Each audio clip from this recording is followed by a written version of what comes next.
Voilà. Donc, en fait, travailler avec des groupes, il y a deux possibilités.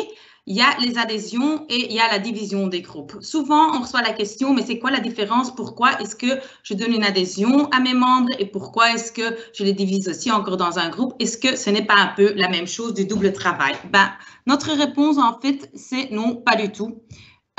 Les adhésions sont en fait utilisées pour indiquer comment une personne est affiliée au club. Donc, est-ce un membre joueur, un membre sympathisant ou quoi que ce soit. Et donc, ceci est en relation avec la cotisation, souvent que les membres payent, les assurances, surtout pour les clubs avec lesquels on a une relation avec la fédération, et les droits de vote et tout ça. Alors, par contre, la division de groupe, c'est le rôle qu'une personne joue au sein du club. Et qu'est-ce que ça veut dire? Ça veut en fait dire qu'on verra dans le groupe, est-ce que c'est un joueur, est-ce que c'est un entraîneur, est-ce que c'est un coach ou quoi que ce soit. Et dès le début de la saison, les gens voient, ah ben, je suis dans ce groupe, alors ils voient son planning et le planning est souvent lié à... oui, au groupe dont la personne est membre et le groupe oui, permet aussi de communiquer facilement avec les personnes. Donc, pourquoi est-ce qu'on va travailler avec des groupes? Surtout pour séparer les opérations sportives et les opérations pratiques et pour gérer facilement les membres. Et c'est donc aussi, comme j'ai déjà mentionné, lié à d'autres fonctionnalités de Twisit, le chat, l'agenda, le CRM, tout ça. En fait, les groupes, ça forme vraiment la base de Twisit et souvent aussi la base du club. Et donc, voilà. Donc, dans Twisit, tantôt on va voir ça, on a deux différentes sortes de groupes. On a des comités et on a une équipe. Souvent, les gens me demandent, mais Laurence, en fait, c'est quoi exactement la différence entre une équipe et un comité et pour qui ou quoi j'ai choisi quelle sorte de groupe? Ben, tout d'abord, une équipe, c'est lié à une saison. Donc, comme vous savez, dans Twisit, pour créer des saisons, et oui, dès que la saison est mise à fin, les groupes seront aussi oui, plus visibles en fait, et vous allez voir les groupes de la nouvelle saison. Et vous avez toujours une saison active, ça on va aussi voir tantôt. Donc, ils sont archivés automatiquement et c'est important pour l'historique. Donc, si un jour vous vous demandez... on va dire, notre Pierre de Vos, qu'on va voir tantôt, dans quelle équipe est-ce qu'il était dans 2015, alors on peut facilement retrouver cette information dans Twisit. Donc, un exemple, c'est les équipes typiques, le U10, le U12 ou quoi que ce soit, et les participants des activités qu'on peut automatiquement mettre dans un groupe aussi. Alors, un comité, ceci n'est pas lié à une saison. Et pourquoi pas? Et pourquoi est-ce qu'on vous donne l'option d'aussi créer un comité? C'est parce que, par exemple, le comité du club, il y aura des gens qui s'ajoutent et qui quittent, mais si vous partagez des documents avec ce groupe, alors si vous ajoutez quelqu'un, cette personne aura accès aux documents automatiquement et la majorité du temps, le comité du club ne change pas, oui, tout à fait, pas chaque saison. Donc voilà, et il est montré dans l'organigramme, on revient à ça plus tard aussi, je vais vous montrer. Et donc, comme j'ai déjà dit, il traverse les frontières saisonnières. Donc, ce sont des conseils, des groupes de travail et des comités, le groupe de festivités de club ou quoi que ce soit. Je vous conseille toujours de créer des comités pour cela. Alors, comme d'habitude, on a de nouveau le démo. Et le démo, celui-ci, ça veut en fait seulement dire qu'on repasse dans le système. Et donc, on va parler de ces quatre trucs. Donc, d'abord, on va créer des groupes et un peu parler des paramètres et des options. Puis, comment est-ce qu'on compose des gens? Donc, comment est-ce qu'on divise des gens dans des groupes? On sait faire cela automatiquement ou manuellement ou sur base de l'inscription. Puis, les applications. Donc, qu'est-ce qu'on peut maintenant faire avec les groupes qu'on a créés? Et puis, encore quelques paramètres que je souhaite quand même vous montrer parce qu'ils sont assez importants oui, pour bien gérer vos groupes, en fait. Donc, voilà, je propose que j'ouvre mon Twisit qui se trouve ici. Non, pas ici. Attendez. On a eu des problèmes techniques. J'ai fermé mon Twisit et vous ne le voyez plus. Un instant. Voilà, j'espère que tout le monde le voit. Donc, je suis de nouveau Pierre de Vos dans un club qui n'existe pas pour vous montrer cela. Et donc, on parle des groupes pour l'instant. Si on ouvre ici la gestion des groupes, on voit qu'il y a déjà quelques comités qui ont été créés. Et je peux ici, en fait, choisir comment je souhaite voir mes groupes.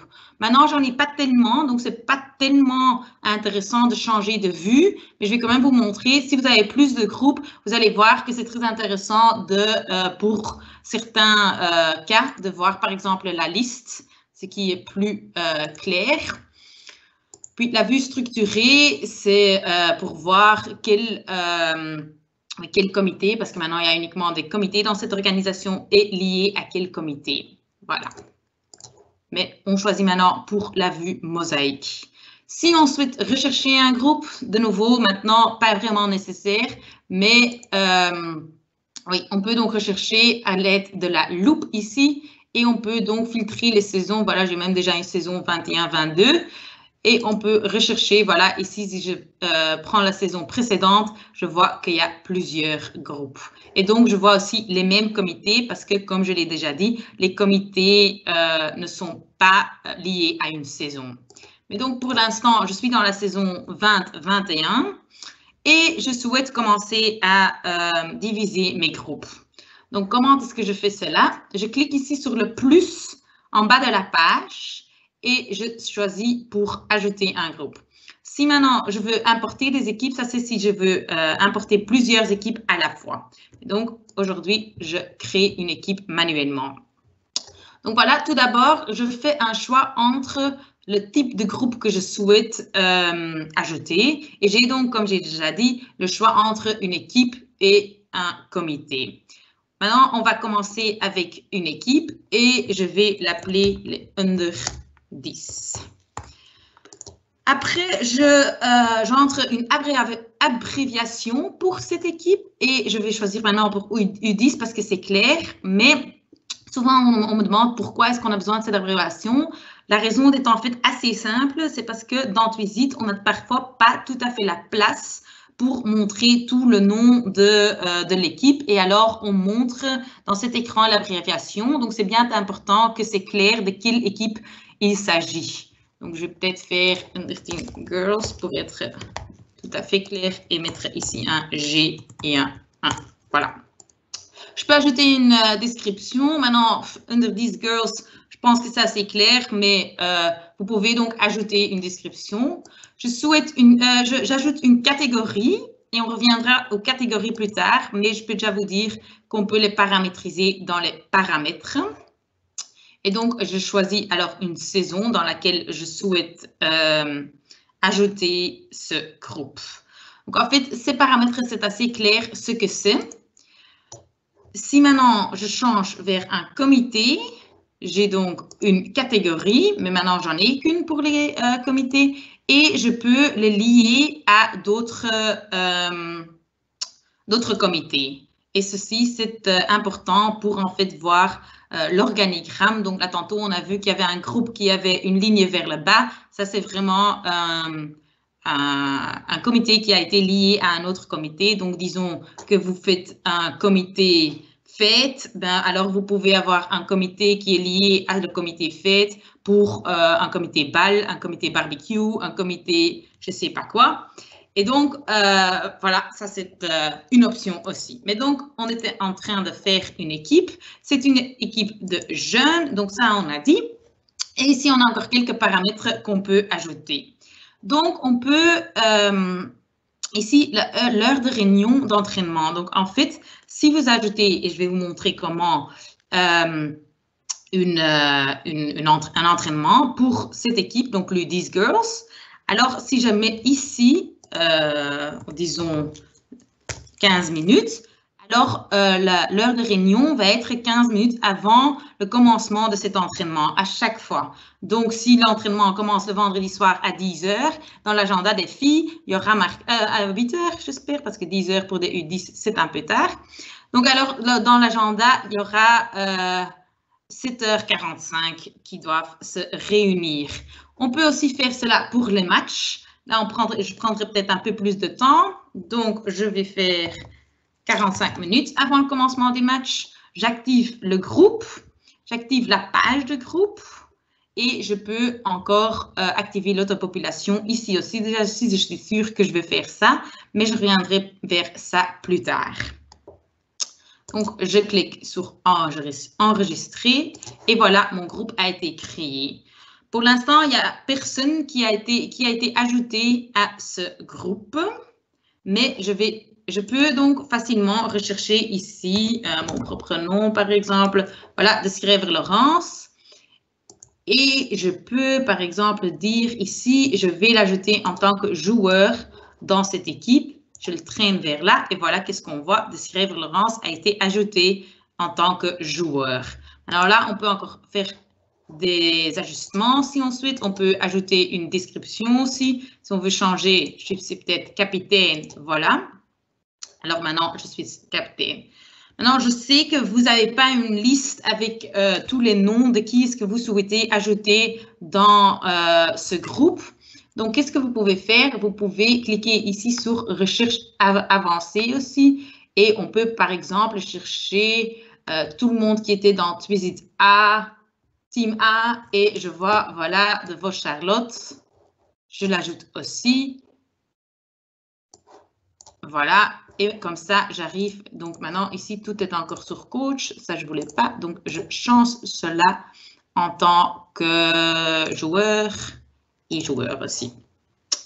Si maintenant, on veut en fait simplement prendre des gens d'une autre équipe où on connaît l'équipe, on peut aussi voir ici, ce sont toutes les équipes de l'organisation pour cette saison. Si je prends maintenant une équipe de l'autre saison, donc une précédente, voilà, le 10 de l'année passée, alors je peux peut-être savoir, voilà, celle-ci, elle reste dans le 10, celle-ci, elle devrait être dans le 10 pour l'année prochaine, celle-ci et celui-ci. Donc, voilà. Alors, on reprend la fonction avec laquelle on était dans ce groupe, on reprend dans ce nouveau groupe. Si maintenant je souhaite changer ça, je peux encore le faire. Donc voilà, comme ça, vous pouvez aussi ajouter, par exemple, le 10 était ici et encore un groupe ici. Et voilà, comme ça, on peut vraiment ajouter des membres d'une autre équipe. Maintenant, si j'ouvre ma page de groupe, j'aurais dû m'ajouter moi-même si je veux voir ça dans mon Twisit aussi. Donc ici, je m'appelle Pierre, voilà. Maintenant, si moi je vais voir chez mes groupes, je vois U10 Girl et je vois que je suis ajoutée en tant que coach. Je peux, en tant que coach, ajouter une image de groupe aussi. Je peux ajouter une image de couverture, ça je fais ici, changer image de couverture et changer la description ici. Maintenant, j'ai aussi l'accès à ajouter un contact, mais cela ne fait pas toujours le cas. Ça dépend de la gestion d'accès pour votre organisation, bien sûr. Mais donc, on était ici. Alors, dans certaines organisations, le 10, par exemple, le 10 filles, consiste de toutes les filles qui sont nées entre, ce serait quoi, 2010 et 2012. Et cela, on peut en fait faire en sorte que Twisit va rechercher toutes ces filles et que nous, on ne doit donc pas manuellement avoir une liste de qui doit faire part du groupe. Et cela, on fait en cliquant sur les paramètres de groupe. Et on retrouve la vue qu'on vient de voir. Donc ici, on peut aussi changer encore ça par après. Et on coche l'option « Activer l'autopopulation ». Puis, on ajoute une règle d'autopopulation. Et je dis date de naissance, le nom de la règle. et les personnes vont être ajoutées en tant que joueurs. Je clique sur ajouter une condition et en temps contact avec un né entre, et plus peut-être. Et donc, on dit né après le 1er janvier 2010, on va dire, et avant le 1er janvier 2012. Voilà. Et alors, on peut donc enregistrer cette règle. On peut encore ajouter une condition parce qu'on veut donc uniquement les filles. Donc, on dit sexe, les femmes, enregistrer, enregistrer. On verra les règles, la règle ici et on clique sur enregistrer. Voilà. Maintenant, par exemple, bon, c'est un mauvais exemple. On voit que how can even, que j'avais déjà ajouté, donc je vais 2 secondes la supprimer ici. Ici, elle a donc un petit signe qui indique qu'elle a été ajoutée automatiquement à la base d'une règle. Et comme elle a été ajoutée automatiquement, je ne peux pas la supprimer. Donc, je ne suis pas capable de la supprimer du groupe. Ça, c'est quand même important. Donc, si vous avez par exemple un U10 Girls 1 et un U10 Girls 2, vous devez vraiment ajouter une autre règle et on a vraiment le choix. Je vais vous montrer paramètres du groupe. Si par exemple top joueuse. Alors je peux par exemple dire contact avec ce champ extra.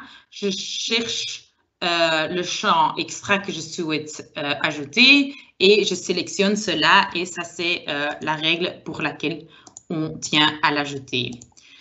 Si maintenant j'ajoute quelqu'un qui une fille qui a la date de naissance souhaitée pour ce groupe, cette fille sera aussi ajoutée automatiquement après 24 heures dans ce groupe. Si ça doit aller plus vite, tout cela, et vous avez ajouté quelques personnes et vous voulez voir est-ce qu'ils sont ajoutés, oui ou non? On clique ici sur recalculer le groupe et voilà, alors il calcule et il regarde s'il y a des gens qui doivent être ajoutés, oui ou non. Donc voilà, ça c'est l'autopopulation et je pense quand même que c'est un outil très fort et qui peut vraiment vous aider à gagner du temps en fait parce que bon, vous n'avez plus besoin de votre liste d'Excel ou quoi que ce soit, ça vous aide vraiment à gagner du temps. Je retourne 2 secondes vers ma présentation. Donc voilà, créer des groupes plus options, j'ai fait. Les options d'affichage, donc on a vu qu'on peut avoir la vue mosaïque, la vue liste ou la vue structurée. Travailler avec des saisons, donc c'est important qu'à chaque fois, on crée une saison et je vais peut-être vous expliquer comment faire cela aussi en vitesse. Donc, on clique sur paramètres et puis on clique sur saison. Et ici, sur le plus, je peux paramétriser une nouvelle saison. Maintenant, on a la nouvelle saison qui est en cours et on a une nouvelle saison et cette saison est active aussi. Si je souhaite changer vers la prochaine saison, je clique que celle-ci est en cours. Mais pour l'instant, pour l'exemple, on va garder la saison 20-21. Voilà, j'étais en train de parcourir. Donc, compiler un groupe manuellement, je vous ai montré. Composer automatiquement, je vous ai montré aussi. Composer sur la base de l'inscription, ça, je ne vous ai pas encore montré. On a déjà brièvement vu cela dans le webinaire à propos des formulaires d'inscription. Mais si maintenant on souhaite ajouter quelqu'un à un groupe automatiquement quand il a rempli un formulaire d'inscription, on peut donc ouvrir les paramètres du formulaire, traiter les inscriptions et on a ici une option, si on parcourt, on peut dire ajouter à un groupe.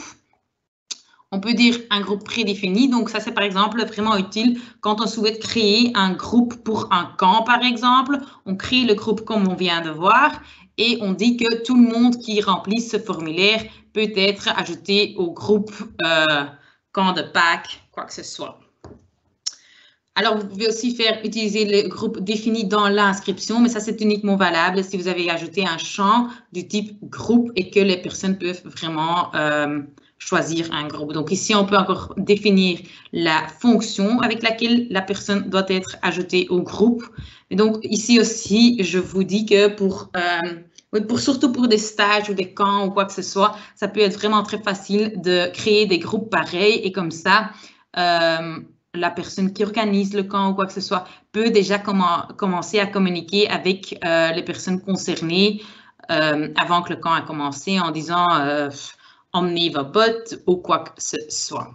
Donc ça, c'est vraiment très facile et je tiens quand même aussi à vous dire que le traitement automatique des inscriptions peut toujours vous aider. Maintenant aussi pour la nouvelle saison, c'est vraiment un outil très puissant qui peut vous aider à gagner plein de temps. Mais on en a parlé dans notre webinaire à propos des inscriptions. Donc, je retourne encore une fois vers mes slides pour être sûr. Donc, le composement automatiquement des groupes, ça aussi, je vous ai expliqué et vous savez donc comment recalculer votre groupe. Alors, la segmentation CRM, les applications des groupes. Alors, oui, voilà. Donc, tout d'abord, dans le CRM, on peut donc aller filtrer sur les détails de groupe. Si maintenant, ici, je souhaite dire qui est membre de Team A et a un groupe actuel. On va dire le 10, on va garder l'exemple, ça va être plus facile. Désolé. Et qui est joueur dans ce groupe dans la saison... J'ai un problème avec mes saisons, désolé. Et donc, alors, je peux rechercher, pas de résultat, parce que ici, j'ai pris le mauvais groupe. C'était les Under 10 Girls et ce n'était pas U10. Voilà, ça va être mieux. Voilà, j'ai 6 résultats.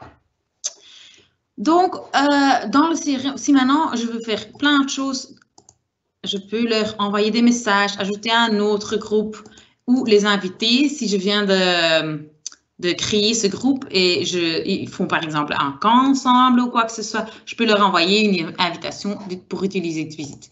Si maintenant je souhaite avoir tous les U10 et tous les, on va dire, un autre groupe, tous les coachs, voilà, je peux facilement les rechercher. Il n'y a maintenant personne dans le groupe coach, mais on verra les résultats tout ensemble et on peut donc, oui, les utiliser.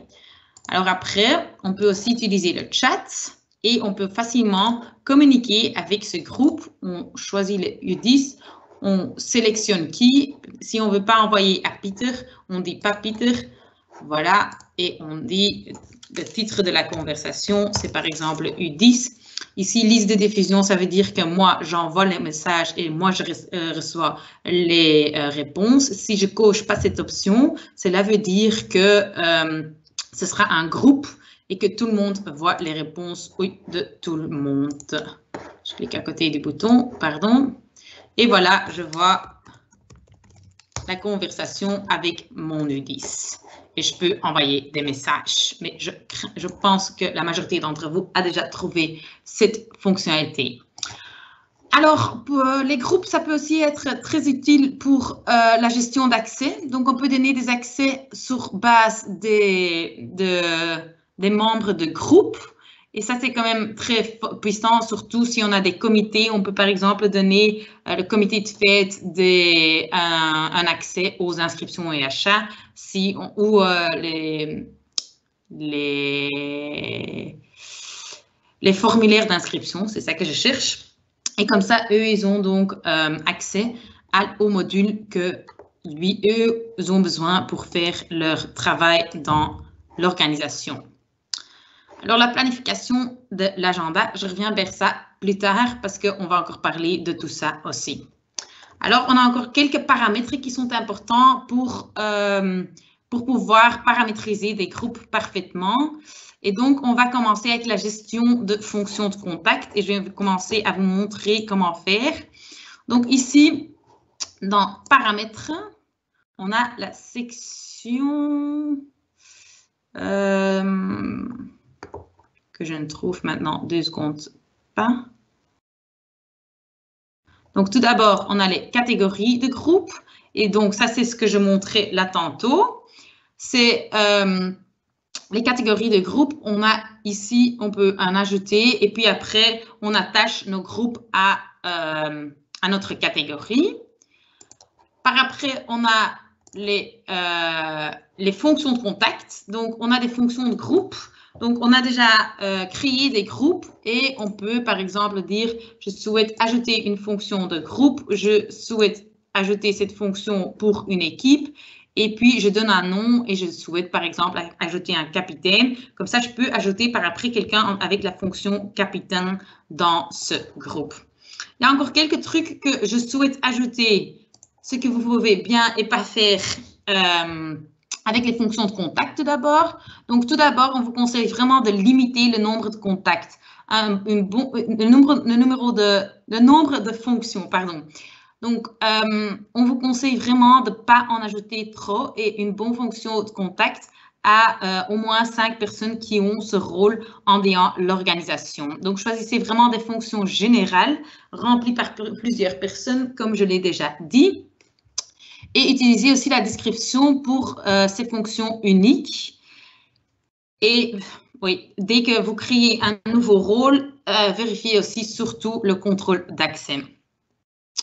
Alors, à ne pas faire, et ça, je vous en prie vraiment parce que ça vous complique la vie tellement, c'est de ne pas créer des fonctions combinées. Donc, on voit par exemple souvent des organisations où on a un joueur capitaine et un simple joueur. On tient vraiment à faire, à vous expliquer de faire une fonction joueur et de faire une fonction capitaine et de par après ajouter la personne 2 fois au groupe. Et je vais vous expliquer pourquoi c'est tellement important de faire ça. Si après vous souhaitez filtrer, par exemple, tous les capitaines dans votre saison, bon, vous commencez à joueur capitaine, gardien capitaine et tout ça. Et ça, c'est vraiment ce qu'on souhaite, oui, ce qu'on souhaite en fait éviter. La même chose si vous avez des fonctions gardien, joueur gardien,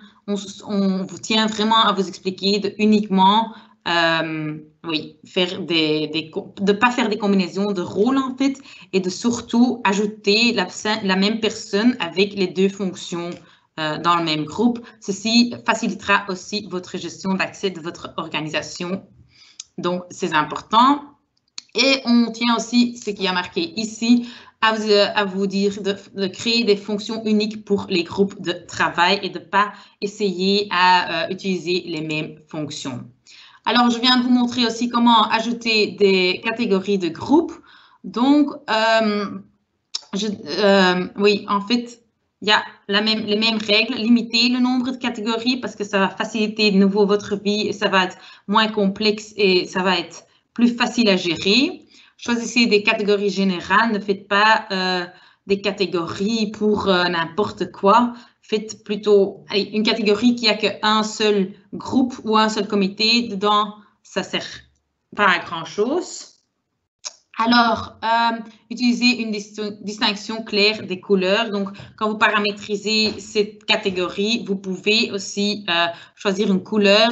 Cela va vraiment donner un aperçu plus clair si vous choisissez des couleurs plus claires. Alors, à ne pas faire, c'est ce que je viens de dire, créer des catégories comprenant un seul groupe. Donc, ça, on vous déconseille vraiment fortement. Voilà, la première partie de notre webinaire, c'était à propos des groupes et on a plus ou moins parlé